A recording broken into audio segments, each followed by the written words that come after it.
All this minutia is here for a reason. It's not to satisfy our curiosity about the future, but to teach us how much Yahweh loves us. So Ezekiel continues dishing out the details. This is what the sovereign Yahweh says.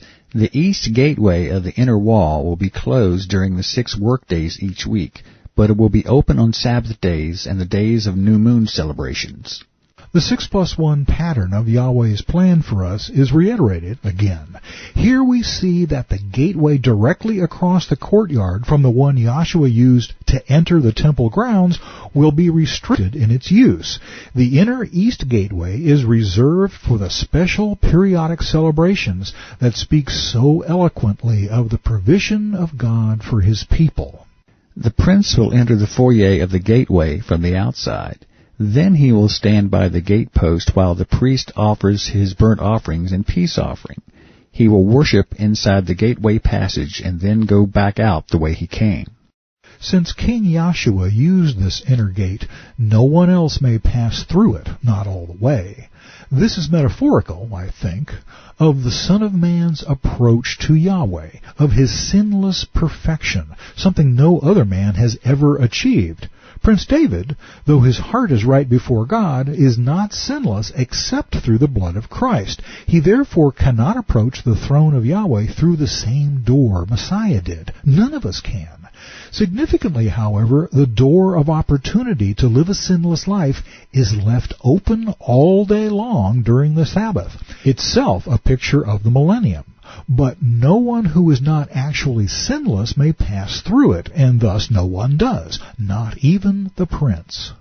The gateway will not be closed until evening. The common people will worship Yahweh in front of this gateway on Sabbath days and the days of new moon celebrations. The prince, as representative for his people, enters the gate structure to worship, while the general populace does so from the courtyard outside. But this is not so much a position of power as it is of service. Each Sabbath day the prince will present to Yahweh a burnt offering of 6 lambs and 1 ram, all with no physical defects. He will present a grain offering of a half bushel of flour to go with the ram, and whatever amount of flour he chooses to go with each lamb. He is to offer 1 gallon of olive oil for each half bushel of flour. At the new moon celebrations, he will bring 1 young bull, 6 lambs, and 1 ram, all with no physical defects. With the young bull, he must bring a half bushel of flour for a grain offering. With the ram, he must bring another half bushel of flour. And with each lamb, he is to bring whatever amount of flour he decides to give. With each half bushel of flour, he must offer 1 gallon of olive oil.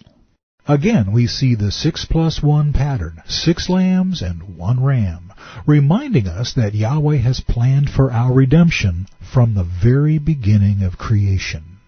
The prince must enter the gateway through the foyer, and he must leave the same way he came. But when the people come in through the north gateway to worship Yahweh during the religious festivals, they must leave by the south gateway, and those who entered through the south gateway must leave by the north gateway. They must never leave by the same gateway they came in. They must always use the opposite gateway. The prince will enter and leave with the people on these occasions. These instructions may seem mysterious at first, but upon looking at the layout of the temple courtyard, God's motive becomes clear, at least to me. Think of the courtyard as life. The outer courtyard is our mortal humanity, and the inner, our life as believers. The inner gate represents the new birth. Yahweh never intended that we pop our heads in the door, take a look around, and leave without participating. He has something far richer and more meaningful in mind for us, and it involves developing a relationship with Him. When we walk to the middle of the inner courtyard from either side, we find 2 things going on. People are worshiping Yahweh, communing with Him, at the eastern gate, and the altar stands as a constant reminder of why we worship Him. We are not to go through life without acknowledging Yahshua's sacrifice and praising Him for what it did for us. So at the special feasts and sacred festivals, the grain offering will be a half bushel of flour with each young bull, another half bushel of flour with each ram, and as much flour as the prince chooses to give with each lamb. 1 gallon of oil is to be given with each half bushel of flour. Whenever the prince offers a voluntary burnt offering or peace offering to Yahweh, the east gateway to the inner courtyard will be opened for him to enter, and he will offer his sacrifices just as he does on Sabbath days. Then he will turn and leave the way he entered, and the gateway will be shut behind him. Each morning a year-old lamb with no physical defects must be sacrificed as a burnt offering to Yahweh. With the lamb, a grain offering must also be given to Yahweh, about 2.5 quarts of flour with 1/3 of a gallon of olive oil to moisten the flour. This will be a permanent law for you. The offerings have 3 components: the sacrificial animals, the grain, and the oil. At the risk of oversimplifying this, I'd like to suggest that all of the blood sacrifices, whether bulls, rams, goats, or lambs, point one way or another toward the crucifixion of Yahshua, without which there is no possibility of our reconciliation with Yahweh. The grain offerings represent our subsequent thanksgiving for God's provision, not only for what sustains our physical lives, but for our spiritual sustenance as well. And the olive oil reminds us that the Spirit of Yahweh must accompany and permeate our offerings. Religiously going through the motions is pointless. The lamb, the grain offering, and the olive oil must be given as a daily sacrifice every morning without fail. Ezekiel 41, 1-15, NLT. Remember what I said about the outer courtyard representing physical life, as the inner courtyard symbolizes spiritual life? We now see this metaphor being played out another way. Then the man brought me through the entrance beside the gateway and led me to the sacred rooms assigned to the priests, which faced toward the north. He showed me a place at the extreme west end of these rooms.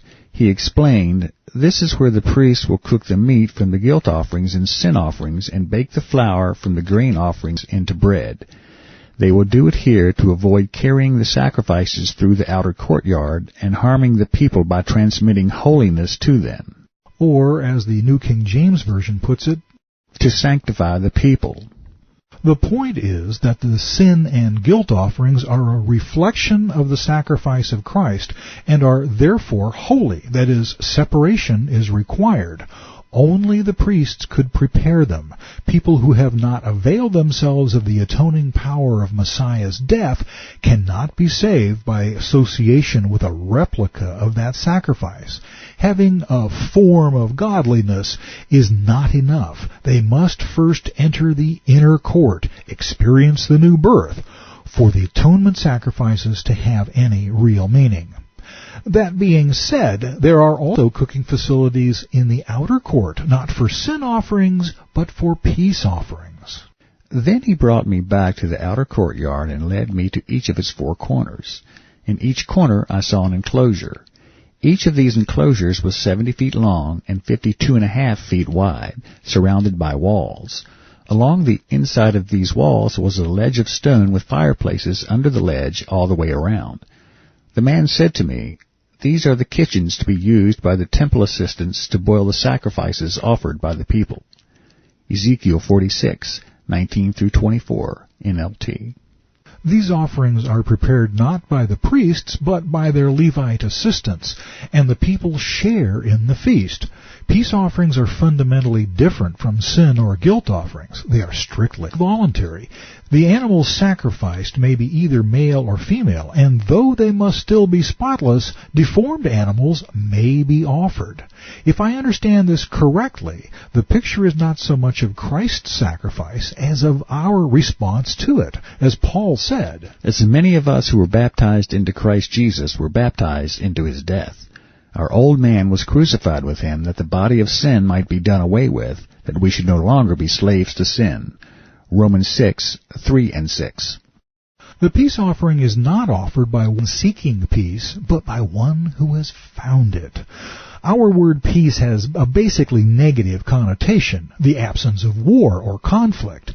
The familiar Hebrew word shalom doesn't stop there, however, but encompasses positive aspects as well, joy, wholeness, and well-being. Peace offerings are of 3 types: the thank offering, gratitude for specific past blessings; the vow offering, basically just good manners when petitioning Yahshua with a specific request; and the free will offering, a bit like the thank offering but with no particular blessing in mind, a general outpouring of thankfulness coupled with a desire for the continuance of God's blessing. I imagine there will be a lot of free will type sacrifices being offered during the millennium. There certainly should be.